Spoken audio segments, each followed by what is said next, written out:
रात के ठीक 12 बज रहे हैं। गांव के किनारे खड़ा पुराना पीपल का पेड़ अचानक हिलने लगा है। आसपास हवा का एक झोंका भी नहीं है। फिर भी पेड़ की टहनियां आपस में इस तरह टकरा रही हैं, जैसे कोई उन्हें पूरी ताकत से झकझोर रहा हो। सूखी लकड़ियों के रगड़ने की कर्कश आवाज सन्नाटे को चीर रही है। रवि ने अपनी खिड़की का पर्दा थोड़ा सरकाया।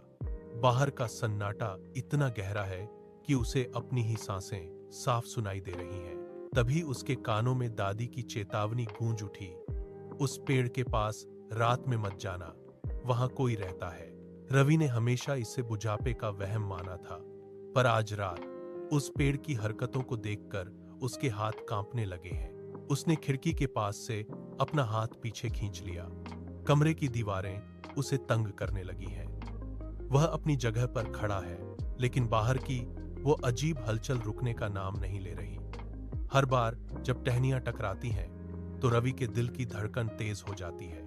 रवि की नजरें अब भी खिड़की के उस पार जमी हैं। अचानक पेड़ की उन घनी और उलझी हुई टहनियों के बीच से एक सफेद साया धीरे धीरे नीचे उतरने लगा है। वह हवा में नहीं तैर रहा, बल्कि टहनियों को पकड़कर जमीन की ओर आ रहा है। जैसे ही वह साया रोशनी की एक फीकी लकीर में आया, रवि की आंखें फटी की फटी रह गईं। साये का चेहरा धुंधला है, जैसे कोहरे से बना हो, लेकिन उसकी आंखें जलते हुए अंगारों की तरह लाल हैं। वे आंखें स्थिर नहीं हैं, वे इधर उधर घूमकर अंधेरे में किसी चीज को तलाश रही हैं। रवि ने एक झटके से खिड़की का पल्ला बंद कर दिया। लकड़ी के टकराने की आवाज कमरे में गूंज गई। उसने कुंडी लगा दी और तेजी से पीछे हट गया। उसका माथा पसीने से पूरी तरह भीग चुका है। पसीने की बूंदें उसकी आंखों में चुभ रही हैं। वह दीवार से सटकर खड़ा हो गया है। बाहर अब कोई आवाज नहीं आ रही, लेकिन रवि को महसूस हो रहा है कि वह साया अब खिड़की के ठीक बाहर खड़ा है। खतरा अब दस्तक देने की तैयारी कर रहा है। कमरे के भीतर सन्नाटा इतना गहरा है कि रवि को अपनी ही धड़कनें किसी ढोल की तरह गूंजती हुई सुनाई दे रही हैं। वह दीवार से सटकर खड़ा है। उसकी हथेलियां पसीने से गीली हो चुकी हैं। तभी अचानक दरवाजे पर दस्तक हुई। थक थक थक। लकड़ी के दरवाजे पर पड़ी वे 3 चोटें पूरे कमरे में गूंज उठीं। रवि के पैर फर्श पर जैसे जम गए हैं। वह हिल नहीं पा रहा है। घर में वह पूरी तरह अकेला है। माँ और पापा शहर गए हुए हैं। उसने कांपते हुए हाथों से दरवाजे की चौखट को मजबूती से पकड़ लिया। उसकी उंगलियां सफेद पड़ गई हैं। उसने अपनी पूरी हिम्मत बटोरी और गले में फंसे सूखेपन को निगलते हुए धीमी आवाज में पूछा, कौन है? बाहर से कोई जवाब नहीं आया। रवि ने फिर से पूछा। इस बार उसकी आवाज में डर साफ झलक रहा था। कौन है वहां? बाहर से वह आवाज गूंजी, दरवाजा खोलो। मैं ठंड से कांप रहा हूं। रवि का शरीर एक झटके के साथ कांप उठा। रवि के कान उस ठंडी आवाज के बाद सुन्न हो गए हैं। वह अपनी जगह से हिल नहीं पा रहा है, लेकिन जिज्ञासा और डर का एक अजीब मिश्रण उसे दरवाजे की ओर खींच रहा है। वह धीरे धीरे अपने पैर घसीटते हुए दरवाजे के पास पहुंचता है। उसका हाथ कांपते हुए दरवाजे के उस छोटे से झरोखे की ओर बढ़ता है। वह अपनी एक आंख उस छेद के पास ले जाता है और बाहर की ओर झांकता है। बाहर कोई इंसान नहीं है। गलियारे में सन्नाटा पसरा है, लेकिन ठीक दरवाजे के सामने वह सफेद साया खड़ा है। साये का शरीर धुएं की तरह स्थिर नहीं है। वह हल्का हल्का हिल रहा है। अचानक साये का चेहरा झरोखे की सीध में आ जाता है।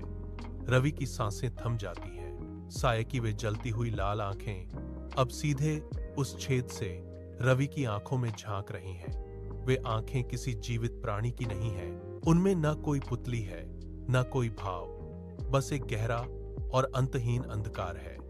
रवि पीछे हटने की कोशिश करता है, लेकिन उसकी रीढ़ की हड्डी में एक बर्फीली लहर दौड़ गई है। वह साया पलक भी नहीं झपका रहा।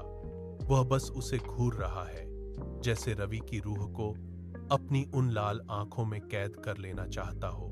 जब रवि की नजरें उन लाल आंखों से टकराई हुई हैं, अचानक दरवाजे की पीतल की कुंडी अपने आप घूमने लगी। धातु के रगड़ने की तीखी आवाज कमरे के सन्नाटे को चीर रही है। रवि की उंगलियां दरवाजे को पकड़े हुए हैं। लेकिन वह कुंडी के घूमने की ताकत को महसूस कर सकता है। वह उसे रोकने की कोशिश करता है, पर कुंडी किसी अदृश्य बल के दबाव में धीरे धीरे नीचे की ओर झुक रही है। खट खट, कुंडी पूरी तरह घूम गई। दरवाजा बिना किसी धक्के के धीरे धीरे अंदर की ओर खुलने लगा। रवि पीछे की तरफ लड़खड़ाया। जैसे ही दरवाजा खुला, एक बर्फीली ठंडी हवा का झोंका कमरे के अंदर दौड़ पड़ा। यह हवा इतनी ठंडी है कि कमरे की खिड़कियों पर जमी धूल के कण हवा में तैरने लगे हैं। रवि के सामने वह सफेद साया अब दरवाजे की चौखट पर खड़ा है। उसके आने से कमरे की मोमबत्ती की लौ बुझ गई और पूरा कमरा अंधेरे में डूब गया। साया बिना किसी आहट के कमरे के भीतर दाखिल हुआ। उसके पैर फर्श को नहीं छू रहे हैं, बस हवा में एक भारीपन सा महसूस हो रहा है। रवि के चारों ओर का सुरक्षा घेरा टूट चुका है।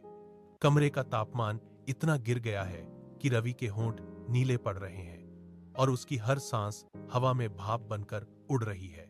रवि ने पीछे की ओर मुड़ने का प्रयास किया। उसके पैर फर्श की लकड़ी पर टिके हुए हैं, लेकिन वह उन्हें उठा नहीं पा रहा है। उसने अपनी पूरी ताकत पैरों में झोंक दी।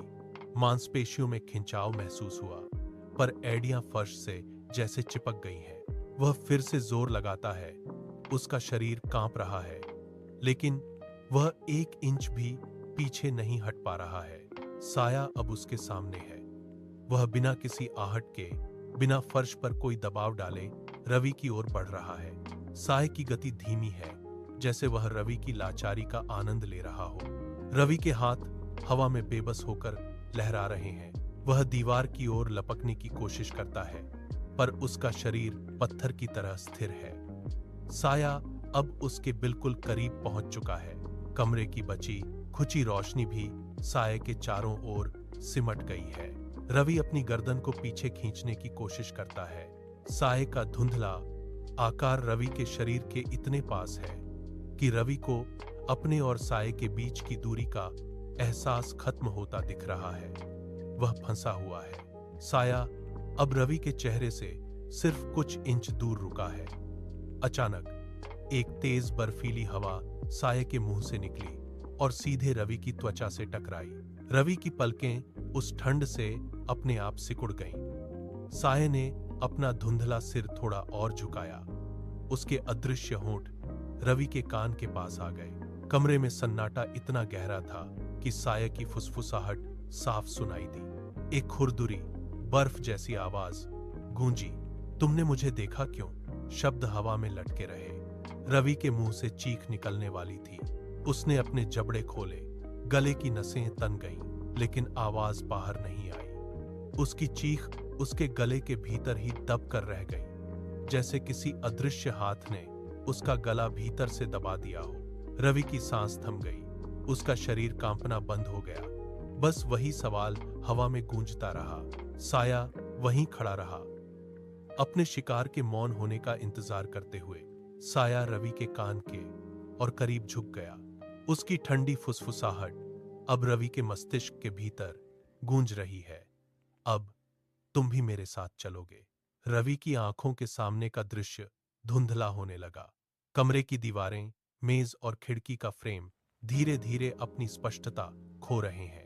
रवि ने अपने हाथों को देखने की कोशिश की, लेकिन उसके हाथ साये के धुंधलेपन में घुलने लगे। उसकी उंगलियां पारभासी हो गईं, जैसे वे हवा का हिस्सा बन रही हों। कमरे में मौजूद ठंडी हवा अब और भी तेज हो गई, जो रवि के शरीर के हर हिस्से को अपनी चपेट में ले रही है। रवि का पैर फर्श से ऊपर उठने लगा, पर उसे कोई वजन महसूस नहीं हुआ। उसका पूरा शरीर एक खिंचाव महसूस कर रहा है, जैसे कोई अदृश्य शक्ति उसे साये के भीतर खींच रही हो। कमरे की बची खुची रोशनी साये के उस काले घेरे में समा गई। रवि का चेहरा, उसकी आंखें और उसका पूरा वजूद उस साये की धुंध में विलीन होने लगा। फर्श पर अब रवि के पैरों के कोई निशान नहीं बचे। कमरे के भीतर का सन्नाटा अब पूर्ण हो चुका है। केवल साये का आकार थोड़ा और गहरा और सघन हो गया है। रवि का अस्तित्व अब उस साये के भीतर पूरी तरह समाहित हो चुका है। कमरा अब खाली है और खिड़की के बाहर से आने वाली हल्की रोशनी भी उस साए के साथ ही गायब हो गई है। अगली सुबह सूरज की पहली किरणें खिड़की से होकर फर्श पर गिरी। पड़ोसी रवि के घर पहुंचे। दरवाजा आधा खुला था। कमरे के भीतर सब कुछ वैसा ही था जैसा कल रात था। मेज पर रखी किताबें, कुर्सी, सब अपनी जगह पर। लेकिन रवि वहां नहीं था। फर्श पर धूल की एक परत जमी थी जिस पर मिट्टी के अजीब निशान साफ दिखाई दे रहे थे। ये निशान दरवाजे की चौखट से शुरू होकर घर के बाहर की ओर जा रहे थे। न निशान सीधे गांव के किनारे खड़े उस पुराने पीपल के पेड़ तक जाकर खत्म हो गए। पेड़ की छाल पर मिट्टी के वही निशान जमे हुए थे जैसे कोई वहां से ऊपर चढ़ा हो। गांव वाले अब उस पेड़ के पास जाने से कतराते हैं। सूरज ढलते ही लोग अपने घरों के दरवाजे बंद कर लेते हैं क्योंकि अब हर रात ठीक 12 बजे उस पेड़ के नीचे एक नहीं बल्कि 2 साए दिखाई देते हैं। वे दोनों एक दूसरे का हाथ थामे खड़े होते हैं और फिर धीरे धीरे अंधेरे में विलीन हो जाते हैं। उस पेड़ के नीचे का सन्नाटा अब पहले से कहीं ज्यादा गहरा हो गया है, जो आने वाले हर व्यक्ति को चेतावनी देता है कि वहां अब 2 आत्माएं एक साथ रहती हैं।